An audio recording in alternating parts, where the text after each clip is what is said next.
고린도후서 3장 3절 말씀에 보게 되면 이런 말씀이 기록되어져 있습니다. 너희는 우리로 말미암아 나타난 그리스도의 편지니. 우리를 이제 그리스도 편지라고 표현하고 있는데요. 하나님이 인간에게 주신 편지가 두 가지가 있다고 합니다. 하나의 편지는 성경이고, 두 번째 편지는 우리 그리스도인이라는 겁니다. 우리 한 사람 한 사람이 그리스도의 편지라는 거죠. 첫 번째 편지인 성경이 하나님의 사랑과 구원의 증거가 되었듯이 두 번째 편지인 우리 그리스도인도 하나님의 사랑과 구원의 증거가 되어야 될 줄로 믿습니다. 그런데 신기한 건 사람들은 하나님의 첫 번째 편지인 성경을 읽으려고 하면 잘 읽질 않습니다. 오히려 두 번째 편지인 우리를 통해서 읽으려고 합니다. 그래서 사람들은 우리 두 번째 편지인 그리스도인들의 삶이나 행동이나 말을 통해서 하나님을 알아가려고 하는데, 우리들의 언어의 심사를 통해서 시험에 들기도 하고 상처를 받기도 하고 하나님을 떠나가기도 합니다. 그래서 우리는 항상 이런 마음이 있어야 됩니다. 내가 하나님의 그리스도의 편지로서 믿지 않는 자들에게 어떻게 읽혀지고 있는가? 혹시 여러분은 여러분 주위에 믿지 않는 자들에게 어떻게 읽혀진다고 생각하세요? 그리스도인이라고 읽혀지시나요? 아니면 다른 어떤 무엇으로 읽혀지시나요? 바라기는 우리가 누군가에게 읽혀질 때 우리의 언의 심사, 삶을 통해서 그들에게 감동의 물결이 넘쳐나고 여러분을 통해서 하나님의 영광이 드러나고 여러분을 읽고 나서 나도 그리스도인이 되어야겠다, 나도 결단한 이들이 많아지기를 간절히 소망합니다. 그래서 이 집회 기간을 통해서 저의 시간은 오늘이 마지막일지라도 이 집회 시간뿐만이 아니라 주 앞에 나오는 그 시간들을 통해서 여러분의 그 편지, 그리스도의 편지를 가다듬고 다듬어서 진정한 그리스도의 편지로 세워지시기를 간절히 축복합니다. 오늘 이 시간에는 강화에 그리스도의 편지로 살았던 사람들에 대해서 소개해 드리려고 합니다. 사진 하나 띄워주실까요? 네, 이거 묘비는 아닙니다. 공덕비입니다. 누구의 공덕비냐면 1898년도에 영국의 옥스퍼드 의과대학을 졸업을 하고 간호사 신분으로 하나님 복음 전하겠다고 아무도 모르는 강화에 들어와서 선교하셨던 로다 선교사님의 공덕비예요. 이분 얼굴 잠깐만 보일 수 있을까요? 그 다음 장인데 안 보이는구나. 너무 어려가지고 자세히 한번 봐보세요. 너무나 아름다운 분이시거든요. 이분이 강화 올 때 몇 살에 강화에 오셨냐면 25살 결혼하지 않은 여성의 몸으로 강화에 들어왔습니다. 들어와서 열심히 강화에서 주일을 하다가 35살이 되던 해에 강화에 유행하던 풍토병이 있었어요. 학자들에 의하면 그 병이 장질구사라고 그랬거든요. 요즘으로 말하면 장티푸스. 그 병 때문에 결국 세상을 떠나게 됩니다. 그래서 이 선교사님이 이제 하나님 나라에 올라갔을 때 그 선교사님을 기억하는 분들이 그냥 보내긴 아쉬워서 이 공덕비를 만든 거예요. 그래서 강화 창리라는 지역에 현방산이라고 있습니다. 이 산의 다른 이름이 뭐냐면 산 꼭대기에 큰 나무 십자가가 있다고 그래서 십자산이라고 불리는 산인데요. 그 산 중턱에다가 이 공덕비를 갖다 놓은 거예요. 근데 6.25 전쟁 때 포탄의 충격으로 중간 부분이 부서집니다. 그래서 밑에 부분, 위에 부분 따로 남겨져 되었군요. 근데 이제 앞에 보게 되면 석공들이 돌을 깎으면서 이 선교사님을 생각하면서 글을 하나 새겨 넣었어요. 지금 여기선 잘 보이지 않을 텐데 앞면에 전면에 뭐라고 쓰였냐면 귀영천주. 감사합니다. 귀영천주라고 새겼습니다. 이 귀영천주라는 뜻이 무슨 뜻이냐면 하나님께 영광스럽게 돌아가다라는 뜻입니다. 그리고 그 밑에는 간단한 양력이 소개되어져 있는데, 주의 택하심으로 열심히 전도하다가 1909년 8월 22일 날 별세한 길로다를 영원히 기억한다는 의미도 새겨져 있습니다. 저는 귀영천주라는 단어에 좀 집중해 보려고 하는데요, 이분이 강화에 온 나이가 25살입니다. 지금 여기 있는 성도님들 중에 25살 청년분이 있는지 모르겠습니다.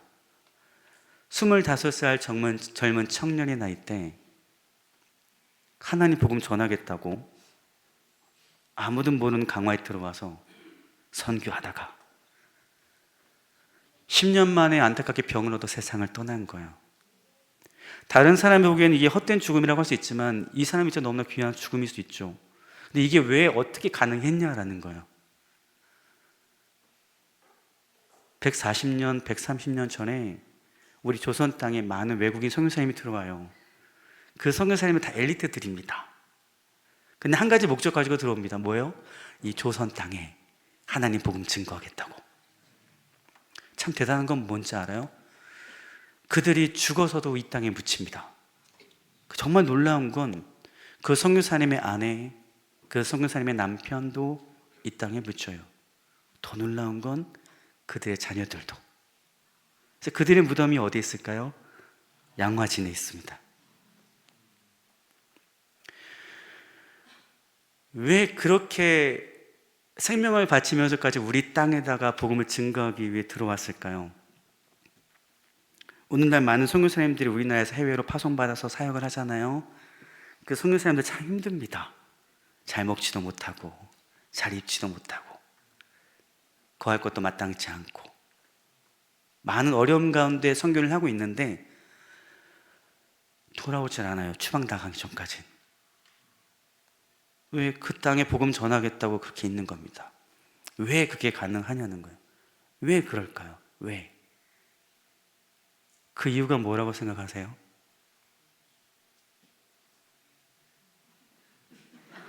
왜요? 제 표정이 좀 이상했나요? 이게 정말 중요해서 그래요.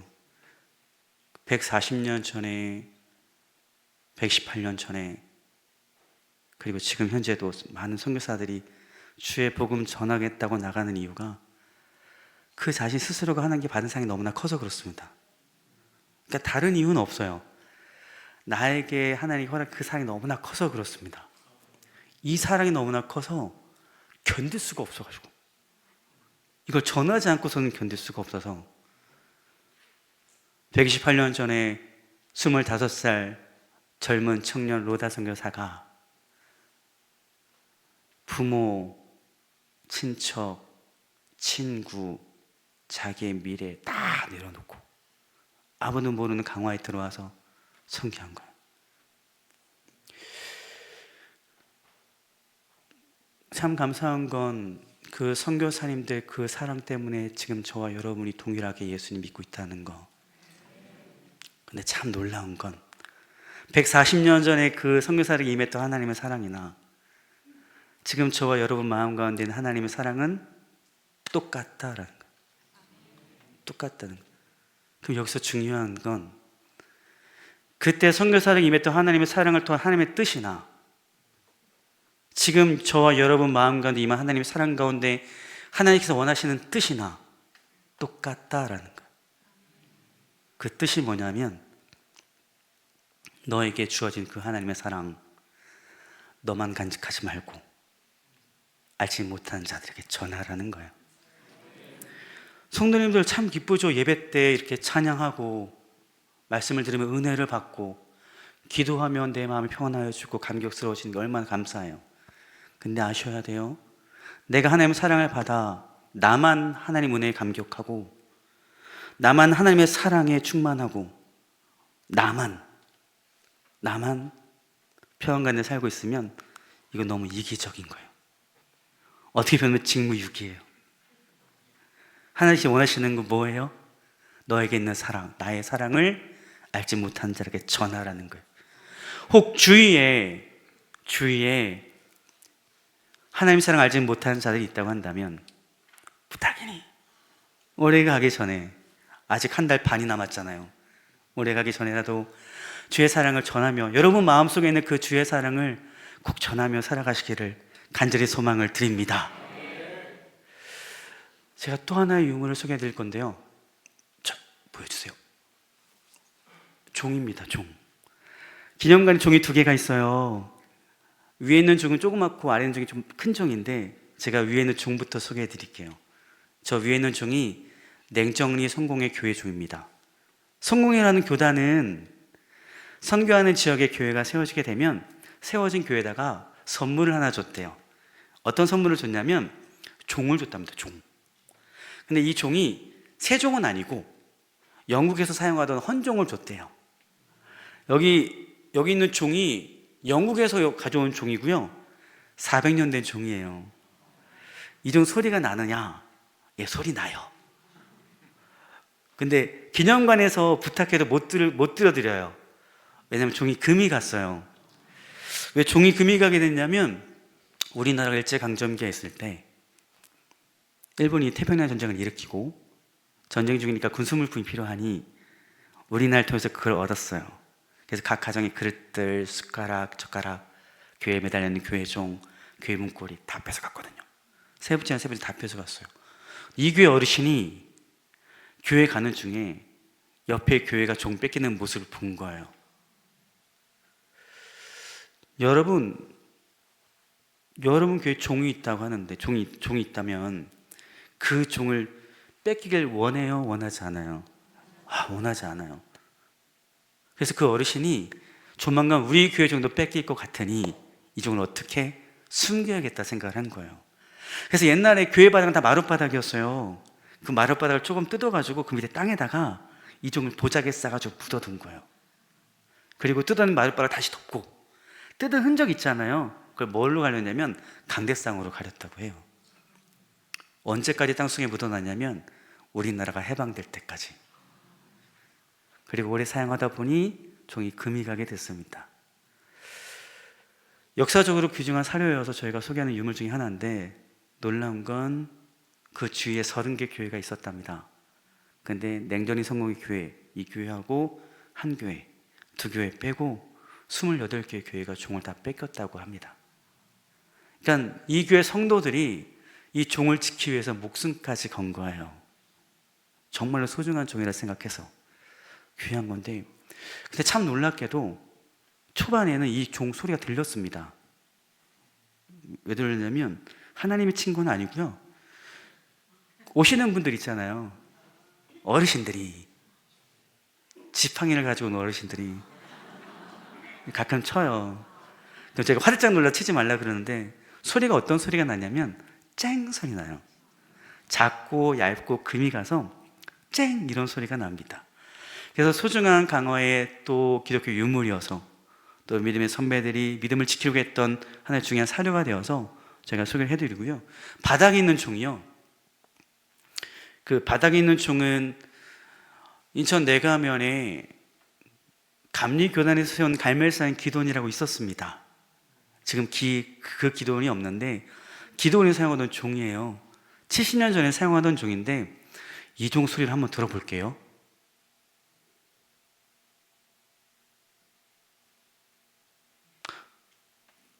안 나오나요? 네. 참고로 저기 네. 네, 이런 소리가 납니다. 금방 끝났네요. 그 영상에서는 소리가 잘 안 되지만 오셔서 들으면 되게 커요. 그리고 참고로 저 종을 친 여성이 제 아내입니다. 네. 이쁘죠? 오늘 정말 꼭 같이 오고 싶었는데 사정상 저희 꼬마들이 너무 어려서 같이 오지 못했습니다. 아무튼 이 종은 강원 내가면의 갈멜산 기도는 70년 전에 사용하던 종인데요. 이 소리를 참 좋아하세요. 관람 오시는 분들이 왜 좋아하냐면 지금 이런 교회종 소리 안 들리잖아요. 제가 잠깐 여쭤봤어요. 이 강남중앙교회 교회종 있냐고. 설치할 수가 없답니다. 치면 민원이 자꾸 들어와서 칠 수가 없답니다. 근데 요즘은 여기 이 교회뿐만 아니라 우리나라의 많은 교회들 대부분이 그런 상황일 겁니다. 종을 치지 못하는 상황이에요. 그래서 지금 종소리를 많이 듣지 못하는데 어르신들은 이 종소리 들으면 옛날 기억이, 어렸을 때 신앙생활하던 게 기억이 나십니다. 옛날엔 마을마다 교회종이 있었습니다. 교회가 세워지면 함께 교회종도 세웠는데요. 이 교회종이 어떤 역할을 했냐면 시간을 알려줬습니다. 시간을. 몇 시인지 알려준 거예요. 그래서 오죽했으면 새마을 운동 노래 있죠. 혹시 노래 아세요? 그 시작 어떻게 해요? 같이 잘 한번 불러보세요. 하나, 둘, 셋.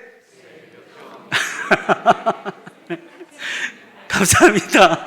진짜 하라고 하시는데요. 너무 감사해요. 새벽종이 울리면 성도들이 일어나서 새벽 예배를 드리고 예배가 끝나면 바로 일을 하기 시작을 했습니다. 그게 새마을 운동이에요. 그러니까 시간을 알리는 종으로 쓰여졌었고, 또 이 교회 종은 중요한 역할이 뭐냐면 예배 종입니다. 예배 30분 전에 종을 쳐요. 그럼 그걸 초종이라고 해요. 그러면 그 종소리 초종이 들리면 마을에서 일하시는 분들이 교회 갈 시간이다. 그래서 집에 가가지고 씻고 옷 갈아입고 교회 갈 준비를 하는 거예요. 예배 시간 다 돼서 종을 딱 쳐요. 그걸 뭐라 그러면 재종이라고 합니다. 그건 뭐예요? 이제 예배 드린다. 그러니까 교회 안으로 들어오라라는 거예요. 그래서 예배를 드리는데 초종과 재종 말고도 또 언제 교회에서 종을 쳤냐면 성도님들 중에 누가 돌아가시면 종을 쳤어요. 그걸 뭐라 그러냐면 조종이라고 합니다. 조종이요. 조종을 몇 번 치냐면 돌아가신 분의 나이 숫자만큼 쳐요. 30살에 돌아가셨으면 30번 치고, 장수하셔가지고 100세에 돌아가셨으면 100번 치고, 그렇다고 막 이렇게 치진 않았습니다. 그 조종 소리가 나면 마을 사람들은 하던 일 잠깐 멈추고 교회 다니시는 분들 중에 누가 돌아가셨구나 라고 해서 하던 일 잠깐 멈추고 그분을 잠깐 기도하고 묵상하는 시간을 가졌다라고 합니다. 그만큼 교회마다 있었던 이 교회 종은 우리에게 특별한 신앙적 의미를 주는 게 두 가지가 있는데, 하나는 하나님께 예배드리기 위해 꼭 필요했던 것이 교회 종이었고, 또 다른 하나는 하나님의 사람을 기억하기 위해서 꼭 필요했던 것이 교회 종입니다. 좀 안타까운 건 뭐냐면 이제는 이 교회 종 소리가 많이 안 들린다는 거예요. 그래서 제가 해설하면서 한 가지 기도 제목이 생겼어요. 그게 뭐냐면 하나님, 우리나라 교회들마다 예배를 알리는 종소리가 울렸으면 좋겠습니다. 하나님 도와주십시오. 그래서 혼자 기도하기가 너무 벅찬 거예요. 그래서 관람 오시는 분들이 꼭 중보 기도 부탁을 드리거든요. 그래서 오늘 기회가 돼서 강남중앙교회 성도님들에게 좀 부탁을 좀 드리려고요. 성도님들 기도 제목 많잖아요, 그죠? 그 많은 것 중에 잠깐 짬을 내셔가지고 저의 기도 제목을 위해서 기도 부탁을 드립니다. 하나님, 우리나라 교회들마다 하나님께 예배를 드릴 수 있는 그 교회 종소리가 울려날 수 있도록 하나님 도와달라고. 상상을 한번 해보세요. 아니, 기대를 한번 해보세요. 주일날 아침 11시에 전국에 있는 모든 교회가 종을 쳐요. 하나님께 예배 드리기 위해. 정말 감격스러울 것 같지 않으세요? 전 소름이 막 돋을 것 같아요. 그날을 기대하며 같이 중보 기도해 주셨으면 좋겠습니다. 이 기도는 우리 온 민족이, 온 사람들이 하나님께 예배 드리는 그날을 기대하며 기도하는 것이니, 우리 성도님들도 가끔 생각나실 때 저의 기도 제목을 위해서 기도해 주기를 간절히 부탁을 드립니다. 우리나라의 부흥운동하면 두 가지를 이야기를 해요. 어떤 운동하냐면 1903년에 원산 대부흥운동 이야기하고 1907년에 평양 대부흥운동을 이야기를 합니다. 많이 들어보셨을 거예요. 그 원산 대부흥운동과 평양 대부흥운동에서 우리는 정말로 하나님께 돌아온 백성들이 참 많았습니다. 그들의 기도의 시작은 뭐였냐면, 그 부흥의 시작은 뭐였냐면 회개에서부터 시작을 했습니다. 근데 강화에도 똑같은 일이 일어납니다. 몇 년도에? 1915년도예요. 그걸 저희는 뭐라고 부르냐면 마리산 기도 부흥 운동이라고 부릅니다. 마리산에서 기도의 불길이 일어나게 됐거든요. 그 영상을 저희가 하나 준비했는데 한번 먼저 보고 제가 말씀 다시 이어가겠습니다. 강화도에는 강화도를 대표하는 산이 있습니다. 바로 마리산인데요. 이 마리산을 중심으로 강화도 기독교는 큰 발전을 이루게 됩니다. 존슨 선교사가 이승화의 어머니 선상 세례한 것을 시작으로 강화도에는 기독교의 뿌리가 내리기 시작했습니다. 여러 교회가 생기는 것처럼 강화도만의 기도 문화도 생기기 시작했는데요. 그중 하나가 마리산에 올라가 새벽 노천 기도를 하는 것이었습니다. 이를 마리산 부흥회라고 부르기 시작했고 1915년에는 정식 정기 부흥회로 자리 잡았습니다. 1차 집회가 장보도에서 이루어졌고 2차 집회는 화도면 내리에서 정윤화 권사를 중심으로 마리산에 올라 기도를 진행했습니다. 3차 집회는 장봉도의 옹암과 진촌에서 진행되었습니다. 3차 집회 기도가 끝이 나자 병에 걸렸던 많은 사람들이 치유되었고 많은 이들이 회개하는 기적이 일어나게 됩니다. 이후 마리산 부흥회는 더욱 성장하게 되고 강화 기독교 발전에 큰 이바지를 하게 됩니다. 마리산 부흥회는 1960년대 초까지 이어져 내려왔고 1969년에는 마리산 기도원이 설립되어 오늘까지 신앙과 복음의 성지로 유지되고 있습니다. 마리산 부흥회는 강화도의 기독교에 이바지한 것뿐만 아니라 민족운동, 독립운동에도 큰 영향을 끼쳤습니다. 마리산 부흥회가 시작된 1915년은 일제강점기에 저항하는 독립운동과 민족운동이 활발하던 시기였습니다. 1919년 3월 1일 서울 탁골공원에서 만세운동이 시작되자 삽시간에 전국으로 퍼져나갔는데요. 강화도에도 항일정신과 독립정신이 전해졌습니다. 강화도는 강화 만세운동이 따로 일어나기도 했습니다. 1919년 3월 18일 읍내 장터에도 1만여 명이 모여 만세를 외쳤습니다. 이때 만세를 주도했던 전병규, 흥천학교의 교장, 유봉진, 황유복, 조종열 사람들은 모두 부흥회를 이끌고 집회에 참여했었습니다. 이들은 강화군의 민족운동에 투신하여 일생을 바쳤습니다.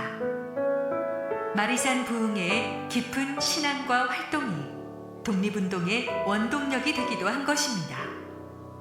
마리산 기도운동의 모습은 돌을 지고 신도들이 산을 올라갔다고 하는데요. 남자들은 돌 하나를 지고 여자들은 머리에 이고 허물어진 제단 위에 하나씩 쌓아 올렸다고 합니다.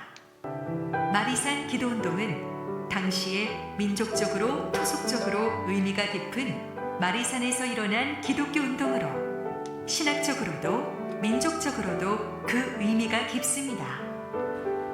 기독교 신앙이 지역의 토속과 민족에 결합하여 토착적 기독교의 모습을 만든 사례 중 하나이자 나아가 독립운동에도 영향을 주었습니다. 이는 단순히 강화도 기독교가 신앙과 종교를 넘어 민족성을 일깨우고 자극하여 더욱 발전할 수 있는 역할을 했다는 의미를 가지고 있습니다.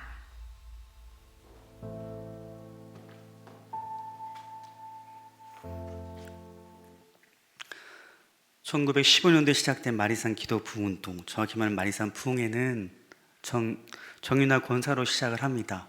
잠봉도의 옹암교회에서 새벽 예배를 시작하면서 새벽 예배 드리던 것이 1주, 2주간의 정기 집회가 됐었고 후에 그 집회가 끝나고 마지막 순서가 마리산 정상에 올라가서 노천 기도하는 것으로 마무리가 된 겁니다. 마리산이 지금은 마니산이라고도 불리는데 원래 이게 마리산이 뭐냐면 머리산입니다.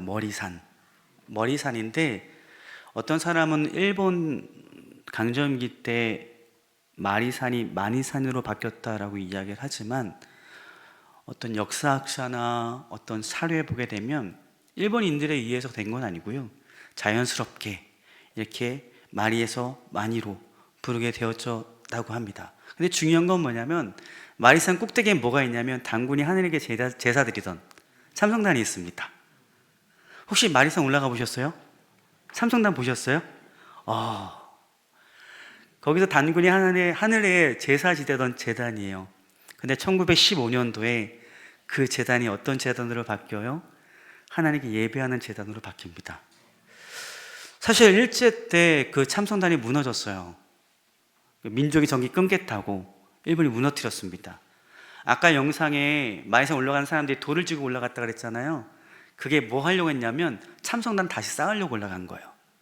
왜냐하면 민족적인 정신이 있어야 된다는 생각을 해서 무너진 참성단 다시 쌓고 하나님께 기도하여 우리가 하나님의 백성을 다시 새롭게 되자라는 마음으로 그 재단을 쌓았다고 합니다. 마리산에 올라가서 맨 마지막으로 한 게 뭐냐면 서양을 바라보며 십자가에 달리신 예수님을 형상화한 후에 밑에 내려왔다고 합니다.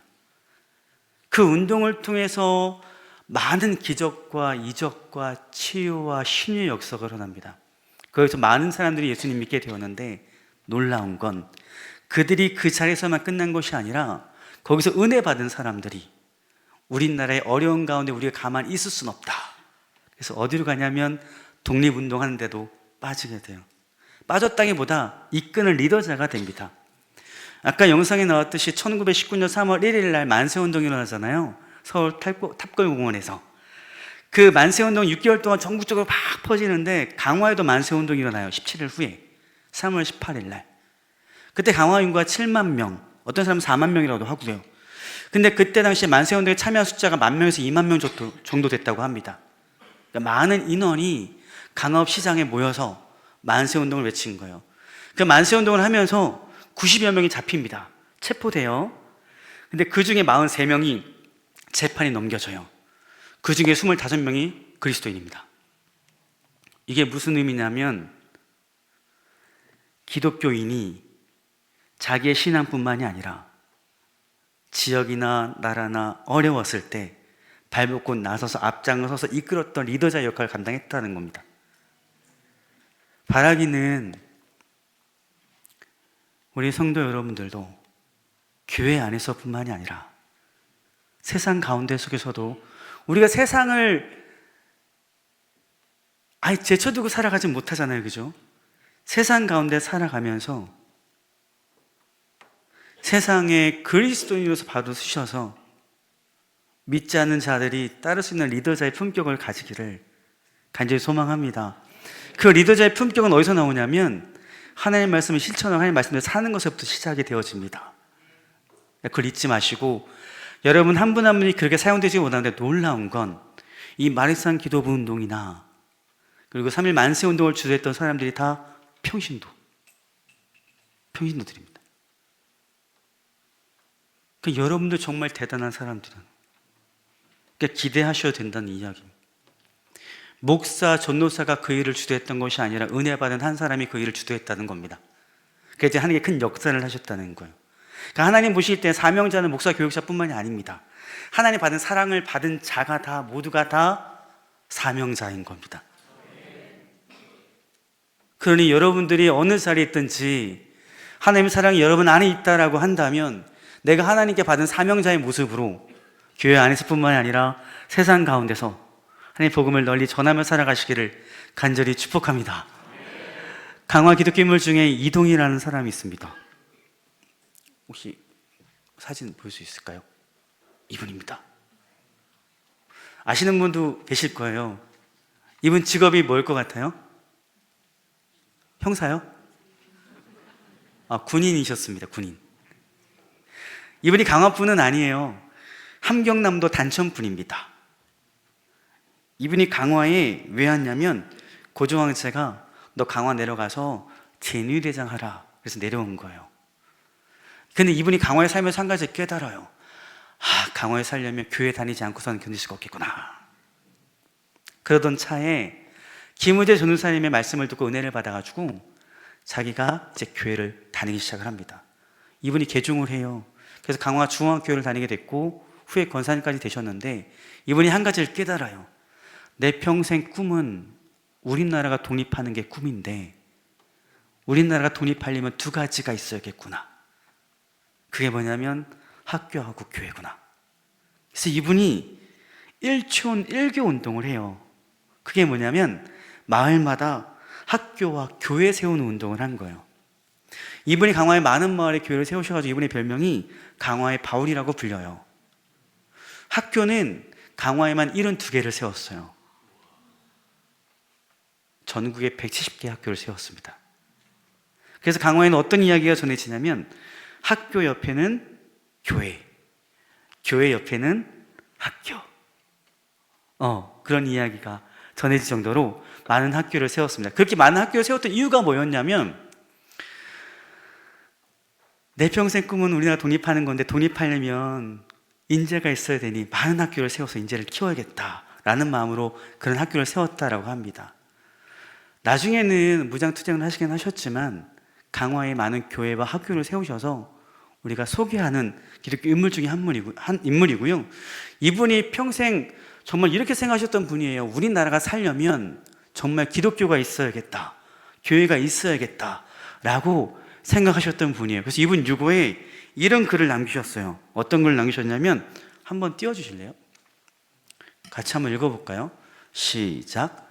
기독교가 아니면 상해지심이 없고 기독교가 아니면 애국지심이 없으며 기독교가 아니면 독립지심이 없다.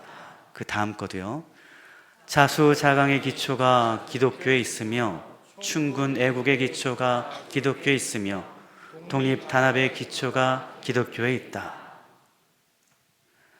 우리나라 일제강점기에 있을 때 우리나라가 살려면 교회가 있어야 된다고 생각했던 분입니다. 기독교가 있어야 된다고 생각했던 분입니다. 그래서 그분이 강화에 많은 교회와 학교를 세우셨던 거고요. 오늘을 살아가는 우리들도 마찬가지입니다. 세상 많이 어렵다라고 하잖아요. 그죠? 많이 힘들다라고 이야기를 합니다. 그래서 우리는 세상을 탓하기도 합니다.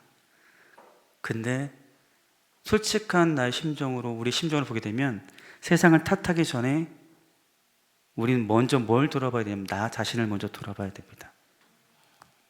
교회가 살아야 세상에 살거든요. 할렐루야. 교회가 살아야 세상에 살아요. 근데 이 교회가 살려면 누가 살아야 돼요?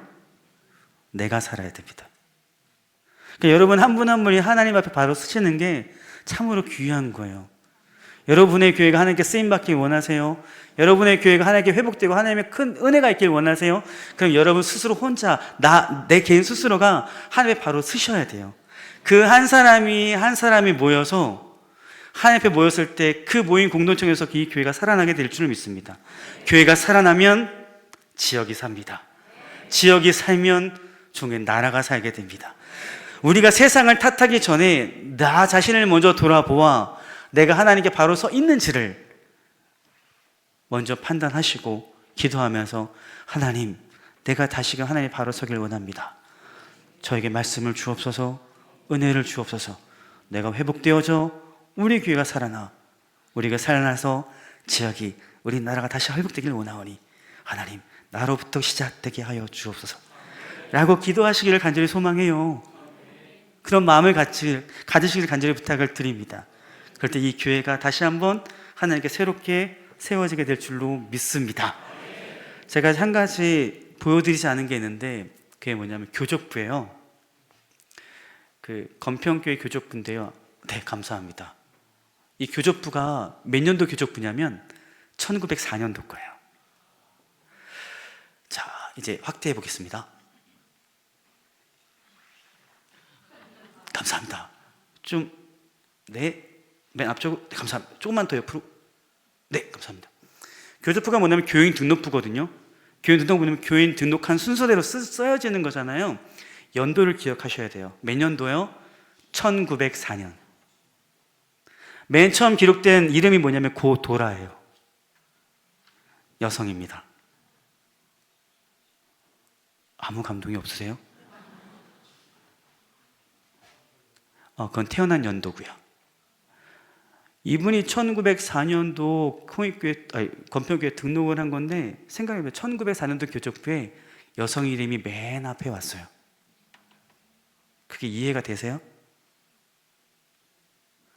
우리나라는 어떤 나라였냐면 유교의 나라였습니다. 남존여비 사상이 심했던 나라고요. 저 어렸을 때 시골에 가면, 그러니까 할머니 할아버지 댁에 가면 밥을 먹잖아요. 밥을 어떻게 먹었냐면 저는 할아버지하고 아버지하고 먹었습니다. 제 여동생은 어머니하고 할머니하고 따로 먹었습니다. 그렇죠. 그만큼 우리나라가 남녀 차별이 심했던 나라예요. 특히 남자가 우대받는 나라가 우리나라였습니다. 근데 선교사님이 들어와서, 기독교가 들어와서 우리나라를 많이 바꿨는데 그 바꾼 것 중에 가장 큰 게 뭐냐면 여성들의 인권을 높여줬다는 거 있어요. 선교사님이 들어와서 여성들에게 너희도 귀한 하나님의 자녀야. 너희도 귀한 하나님의 딸이야. 그러니 같이 와서 예배를 드리자. 그래서 교회 한 자리에 모여서 자리는 따로 앉았지만 같이 모여 예배 드릴 수 있었고요. 그리고 이제 여성들이 그때는 이제 공부를 하지 못했으니까 말을 잘 하지 못했었어요. 그래서 선교사님들이 뭘 세웠게요? 여학교를 세웠어요. 강화에도 학교를 세웁니다. 여성들이 공부를 하기 시작하니까 남자들이 너무 싫어했어요. 왜요? 말이 너무 많았거든요. 여성들이 이제 말이 점점 많아지기 시작을 하는 거예요. 지식이 좀 더 쌓이다 보니까 남자 입장에서는 이게요, 선교사들이 탐탁치가 않은 거예요. 그래서 욕을 하기 시작했어요. 서양 귀신 들린 사람, 양귀자, 욕하기 시작했어요. 그래서 막 루머도 퍼뜨리고 애기 잡아먹는다 그러고 막 그렇게 하면서 가지 못하게 했어요. 근데 정말 안타까웠던 건 뭐냐면 그때 당시 여성들 이름이 없었습니다. 혹시 추노라는 드라마 아세요? 추노라는 드라마 여자 주인공 이름 아세요? 감사합니다. 언년이라고 불렀어요. 갓난이라고 부르고. 아니면 추신 지역 이름 춘천댁, 강화로 따지면 송가댁, 송혜댁 이렇게 불렀습니다. 이름이 없었어요. 아니면 고씨 부인, 이씨 부인 이렇게 불렀습니다. 이 고도라 여성이 이름이 없었던 사람입니다. 교족부 고도라 여성 다음에 있는 사람이 정마태라는 분인데요. 고도라 분이 그분의 어머니예요. 그래서 그 정마태라는 분이 이렇게 이야기를 해요. 원래 우리 어머니 고씨 부인이었는데 예수님 믿고 세례 받으면서 세례명으로 도라라고 이름을 받았다고. 그래서 그때 선교사들이 세례를 주면서 여성들에게 이름을 주기 시작했던 거예요. 무슨 마리아, 무슨 미리암 이렇게 이름을 주면서 그렇게 불러준 거예요. 여성들이 너무나 좋아한 거예요. 자기도 이름 생겼다고 너무나 좋아했던 거예요. 그래서 이렇게 낮았던 자존감이 올라오는 계기가 됐고 점점점 당당하게 주의 일을 하게 되었고 주의 복음을 증거하는 사역자로 세워지게 되고 전도 부인으로 세워지게 되고 여기에 저기에 가가 복음을 증거하는 사람이 되는 거예요. 이 고도라 여성도 마찬가지. 90분이었던 이 분이 예수 믿으면 세례면 도라라고 이름을 받은 거예요. 이 도라라는 뜻이 무슨 뜻이냐면 도롯이라는 뜻이에요. 우리나라 말로 하면 하나님의 선물 같은 존재라는 뜻이에요. 근데 상상을 한번 해봐요. 1904년 건평교 교족부에 이 여성이 왜 앞에 있냐는 거예요. 근데 왜 이 교족부가 왜 우리한테 왔냐는 거예요. 기념관에. 정확한 이유는 몰라요. 왜 맨 앞에 놨는지를. 그냥 저희는 어떻게 믿음으로 해석을 해요. 건평교회 교인들이 정말 하나님의 선물 같은 존재임을 나타내기 위해서 이 도라라 여성을 가진 이 이름을 맨 앞에 둔 걸 수도 있고, 아니면 정말로 홍익교회 교인들이 깨어서 정말로 진짜 처음 믿은 순서대로 기록한 걸 수도 있고. 근데 이 교족부를 우리 기념관에 보내준 이유가 뭐였을까? 뭘까를 생각해보고 기도해보니 저희가 어떤 결론을 내렸냐면, 어떤 마음이 들었냐면, 오시는 분들에게 당신은 하나님의 선물 같은 존재입니다 알려드리기 위해서 이 교족부를 우리에게 줬나 보다 라는 생각이 든 거예요. 그래서 여러분에게도 선포 드릴게요. 여러분들 다 한 사람 한 사람 다 하나님의 선물 같은 존재들이세요. 그러니 세상 가운데 주눅 들 필요 없습니다. 세상 가운데 살면서 두려워하거나 놀라워하거나 무서워하거나 벌벌 떠지 않으셔도 돼요. 왜요? 여러분 하나님의 선물 같은 존재여서 이 선물 같은 존재를 하나님이 그냥 놔두지 않거든요. 아껴주시고 안아주시고 이끌어주시고 인도해주시고 책임져 주시거든요. 그러니 오늘도 이렇게 담대하게 사셨던 것처럼 날마다 하루하루의 시간들을 하나님 주신 은혜로 말미암아 담대하게 살아가시기를 간절히 주님으로 축복합니다. 제가 하나 더 소개해 드릴 건데요. 라디오예요. 네. 어르신들 잠깐 조용히 해주세요. 우리 청년들 혹시 학생들 여기 계신가요? 물어볼게요. 골드스타가 어디 건지 아세요? 아니, 조용히 해달라니까요. 쉿. 골드스타가요, LG 옛날 이름이에요. 그러니까 골드스타 다음에 금성이라는 이름이 있었고요. 금성 다음에 LG가 이제 된 거거든요. 이 라디오가 어느 교회 라디오냐면 교동의 난전감리교회 라디오입니다.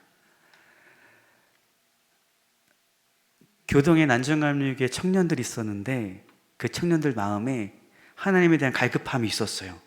그래서 하나님 말씀 너무나 듣고 싶은데 그 마을에 교육자가 없었어요. 말씀 전하는 자들 없었어요. 그래서 그 청년들이 어떻게 했냐면 우리가 돈 모아서 라디오를 사자 그러는 거예요. 그래서 그들이 얼마를 모으냐면 그때 당시에 3만 여환을 모아요. 지금으로 따지면 얼마냐면 쌀 2가마니, 쌀 160kg입니다. 그 돈을 모아서 라디오를 사요. 이 라디오 사가지고 뭐 했는 줄 아세요? 극동방송 들었습니다. 복음방송 들었어요. 놀란 거 뭐냐면 그 청년들이 그 복음방송, 극동방송 들으면서 하나님의 말씀을 받아들이면서 믿음을 키웠는데 놀라운 건 그 청년들이 자기들 뿐만이 아니라 그 마을 사람들에게도 이 기독교 방송을 들려준 거예요. 그 전도한 거예요. 그게 1959년도 6월에 감리교 생활 소식지에 실립니다. 근데 그 연도를 보더니 59년의 연도를 보더니 어떤 분이 물어요. 극동방송이 59년도 있었냐고 그래요. 혹시 우리 성도님들 극동방송이 우리나라에 언제 들어왔는지 혹시 아세요? 네? 54년도에 들어와요. 54년도에 들어와서 56년도에 송출을 합니다. 제가 왜 이 말씀을 드리냐면 56년도 하면 우리나라가 어떤 때일까요? 전쟁 끝나고 3년 뒤에요. 정말 힘들 때입니다. 그 힘들 때 그 사람들 마음이 어떻겠어요? 낙심하고 주저앉고 싶고 어쩌면 죽고 싶다는 마음은 한가득 했었을 거예요. 근데 그때 그들에게 이 기독교 방송은, 극동방송은 어떤 거였냐면 소망을 주는 거고 희망을 주는 거고 위로를 주는 거고 힘을 주는 거였습니다. 이걸 통해 전 깨닫습니다. 기독교는요, 그리스도인은 사람들에게 상처와 아픔을 주는 종교와 사람들이 아닙니다. 우리들은 어떤 사람들이 되냐면 하나님의 말씀을 가지고 하나님 받은 사랑을 가지고 그들에게 소망을 주고 위로를 주고 힘을 주고 모두 그 사랑을 나눠주면서 그들도 함께 그 사랑을 경험할 수 있도록 전하는 전달자임을 우리는 깨달으셔야 돼요. 그래서 여러분이 어딜 가든 간에 그 자리는 어떤 자리여야 되냐면 은혜가 넘치는 자리여야 됩니다. 분열이 일어난 자리가 아니고요, 화평이 일어나는 자리고 화목이 일어나는 자리예요. 그게 우리의 사명인 줄 믿습니다. 정연희 권사라고 있습니다. 혹시 들어보셨는지 모르겠어요. 이분이 지금 그루터기 교회 권사님이신데 지금 90살이세요. 이분이 참 대단하신 분입니다. 어떤 분이냐면 젊었을 때 이화여대 국문과를 나와가지고 작가로서 큰 성공적인 삶을 사셨거든요. 이분이 항상 이런 말씀하셨어요. 교회 다니는 사람들은 마음 약한 사람들이 다니는 거야. 그분 입장에서 보기에는 우리는 어떤 사람들이다? 마음 약한 사람들인 거예요. 근데 이분이 하나님이 이분을 사용하시려고 하셨는지 정말 시련을 많이 주셨어요.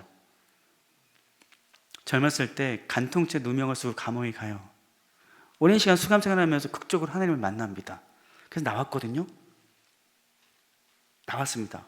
세상으로 나왔는데 얼마 지나지 않아 큰 교통사고를 당해요. 무엇보다 얼굴을 크게 다칩니다. 수술을 여러 번 했는데 이게 회복이 안 된 거예요.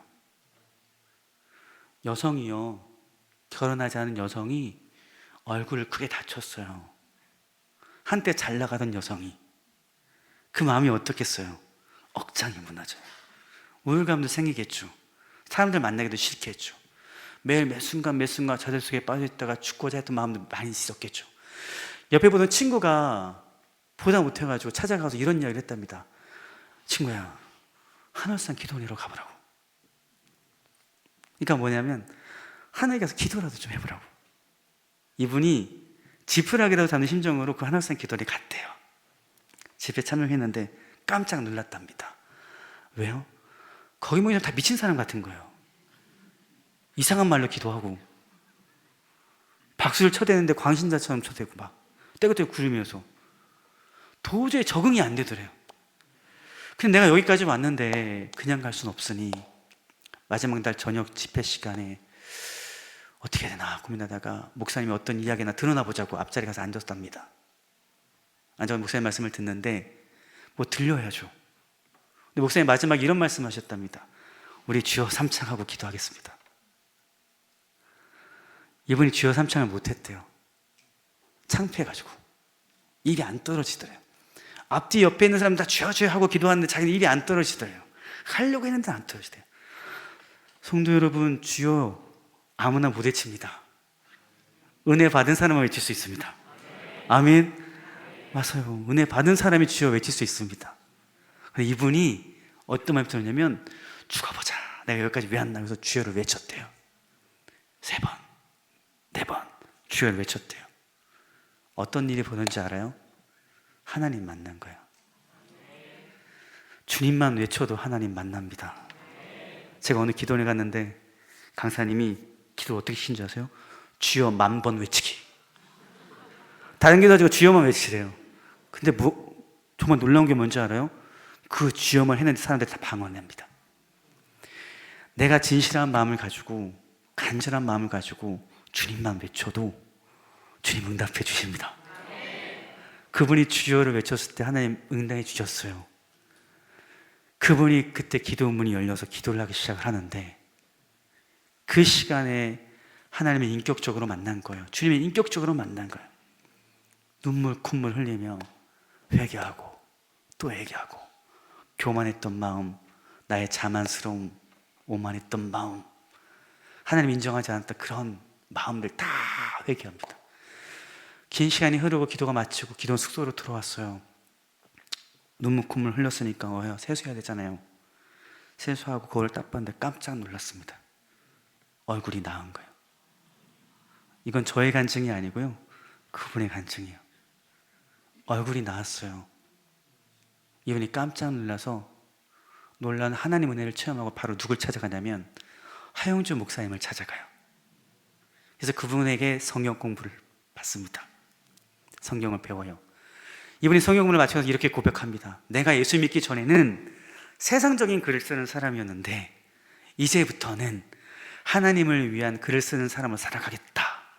이분이 예수님 믿고 책을 썼어요. 어떤 책을 썼냐면 내 잔이 넘치나이다라는 책을 썼어요. 그리고 난지도, 양화진 이런 책을 썼습니다. 놀라운 건 그 책들이 다 하나님께서 역사하셔서 베스트셀러가 돼요.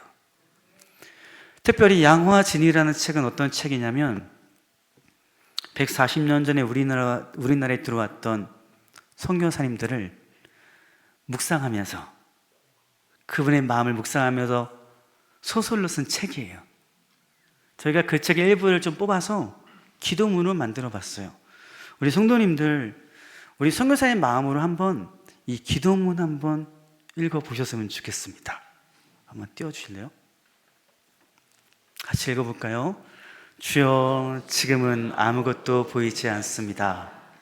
주님, 메마르고 가난한 땅, 나무 한 그루 시원하게 자라 오르지 못하고 있는 이 땅에 저희들을 옮겨와 앉히셨습니다. 이 넓고 넓은 태평양을 건너왔는지 그 사실이 기적입니다. 주께서 붙잡아 뚝 떨어뜨려 놓으신 듯한 이곳, 지금은 아무것도 보이지 않습니다. 보이는 것은 고집스럽게 얼룩진 어둠뿐입니다. 어둠과 가난과 인습에 묶여있는 조선 사람뿐입니다.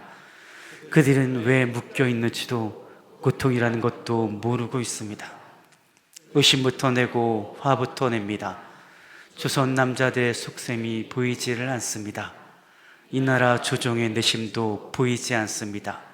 가마를 타고 다니는 여자들을 영영 볼 기회가 없으면 어쩌나 합니다. 조선의 마음이 보이지를 않습니다. 그러나 주님, 순종하겠습니다. 겸손하게 순종할 때 주께서 일을 시작하시고 그 하시는 일을 우리들의 영적인 눈이 볼 수 있는 날이 있는 줄 믿나이다. 믿음은 바라는 것들의 실상이요 보지 못하는 것들의 증거라고 하신 말씀을 따라 조선의 믿음의 앞날을 볼 수 있게 될 것을 믿습니다. 지금 우리가 황무지 위에 맨손으로 서 있는 것 같사오나 지금 우리가 서양 귀신 양귀절하고 손가락질을 받고 있사오나 저들이 우리 영혼과 하나인 것을 깨닫고 하늘나라의 한 백성 한 자녀임을 알고 눈물로 기뻐할 날이 있음을 믿나이다. 지금은 예배드릴 예배당도 없고 학교도 없고 그저 경계와 의심과 멸시와 천대함이 가득한 곳이지만 이곳이 머지않아 은총의 땅이 되리라는 것을 믿습니다. 주여, 오직 제 믿음을 붙잡아 주소서. 사나 죽으나 오직 그리스도의 영광을 위하여 우리는 부활절 이곳에 도착했습니다. 오늘 죽음의 철장을 산산히 깨뜨리시고 부활하신 주께서 이 나라 백성들을 얽어맨 결박을 끊으시고 하나님의 자녀가 누리는 빛과 자유를 허락해 주옵소서. 아멘. 이 기도가 응답된 줄 믿습니다. 아무것도 보이지 않는 이 조선 땅에 하나님께서 가라고 하신 그 말씀에 순종하여 갔더니 그 길을 비록 힘들고 어려웠지만 하나님께서 그들을 미랄로 삼아 많은 열매를 맺을 수 있도록 은혜를 주셨습니다. 강화의 기독교도 마찬가지입니다. 이 강화의 기독교는 선교사들에게 의해서 진 것이 아니라 한 사람의 효심으로부터 시작합니다.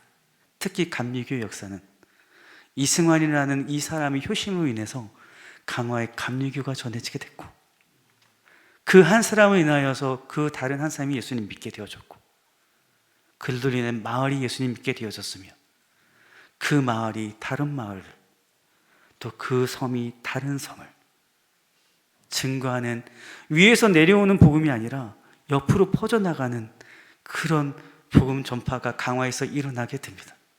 무엇보다 선교사들의 접붙임이 아니라 정말로 하나님의 미랄이 땅에 떨어져서 많은 열매를 맺은 역사가 강화의 기독교 역사입니다. 놀라운 건 10년 만에 1920년대까지 강화가 교인이 세 번째로 많았습니다. 서울, 평양, 강화였습니다. 그만큼 하나님께서 큰 축복을 주신 땅이 강화라는 곳입니다.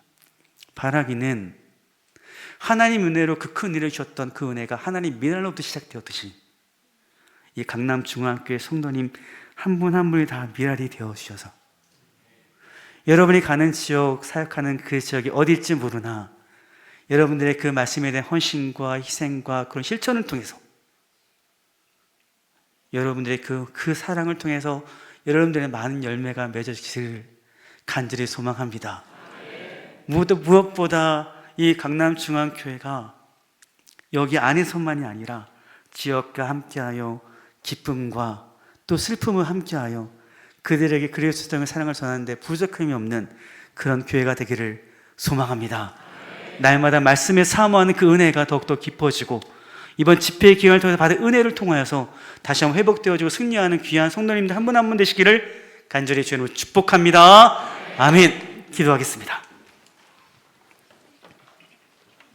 사랑의 하나님, 부족한 종을 들어 3일의 시간을 허락하여 주심을 감사합니다. 강화에 역사하셨던 하나님의 은혜와 강화의 초기 신앙인들이 어떤 삶을 살았는지를 통하여서 우리 또한 다시 한번 하나님께 쓰임받는 귀한 자녀가 되기를 소망하는 마음으로 들었습니다. 하나님, 저들에게 다시 한번 하나님의 말씀이 심겨지고 하나님에 대한 사랑의 확신이 더욱더 분명하여질 수 있도록 은혜를 내려 주옵소서. 말씀이 살아 움직여 많은 이들에게 감동을 주었던 강화의 믿음의 사람들처럼 저희 또한 우리의 삶 가운데 하나님의 말씀이 살아 움직여 운동력 있게 많은 이들에게 하나님의 그 사랑을 전하며 살아가길 소망하오니 하나님, 저의 마음을 열어 주의 말씀을 귀히 여기게 하여 주옵시고 소중히 여겨 그 말씀을 내 마음판에 새겨 우리가 세상을 살아가면서 주의 흔적을 남기며 살아갈 수 있도록 하나님 인도하여 주옵소서. 그리스도인으로 살아가면서 하나님의 사랑에 대한 확신과 주를 향한 믿음으로 말미암아 믿지 않는 자들에게도 본이 되게 하여 주옵시고 교회 안에서뿐만이 아니라 세상 가운데 속에서도 믿을 만한 사람들, 신뢰할 만한 사람들, 저들이 정말 그리스도인이야 라는 인정을 받을 수 있는 강남중앙교회 성도들 한 분 한 분 될 수 있도록 하나님 축복하여 주옵소서. 이 시간들을 통하여 더욱더 이 교회가 부흥되게 하여 주옵시고, 영적으로 양적으로 질적으로 더욱더 충만하여져서 하나님께 귀히 쓰임받는 복된 귀한 재단, 귀한 성도들 될 수 있도록 하나님 은혜를 내려 주옵소서. 감사하며 예수님의 이름으로 기도드립니다. 아멘.